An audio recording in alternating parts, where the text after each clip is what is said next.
தேனி மாவட்டம் ஆண்டிப்பட்டி அருகே 13ஆம் நூற்றாண்டைச் சேர்ந்த பாண்டியர் கால கல்வெட்டு கண்டுபிடிக்கப்பட்டுள்ளது.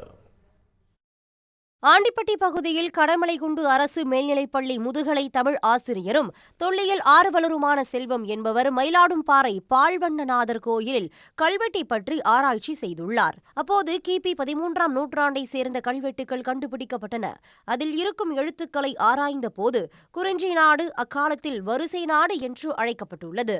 இதேபோல தேனி மாவட்டம் அழநாடு என்றும் மயிலாடும்பாறையை ஓரோம் என்றும் பண்டைய காலத்தினரால் குறிப்பிடப்பட்டுள்ளது.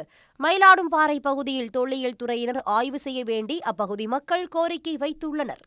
இந்த கல்வெட்டு கூறக்கூடிய செய்திகள் கிபி 13ஆம் நூற்றாண்டில் பாண்டியர் காலத்தில் வெட்டப்பட்ட கல்வெட்டு. இந்த பகுதி வரிசை நாடு என்ற பெயரில் வழங்கப்பட்டிருக்கிறது. இந்த மயிலாடும்பாறை ஊருடைய பெயர் ஒரோமில் என்ற பெயரில் அழைக்கப்பட்ட செய்தியும் அதில் சொல்லப்பட்டிருக்கிறது. உடனுக்குடன் செய்திகளை தெரிந்து கொள்ள சன் நியூஸ் பெல் ஐகானை கிளிக் பண்ணுங்க.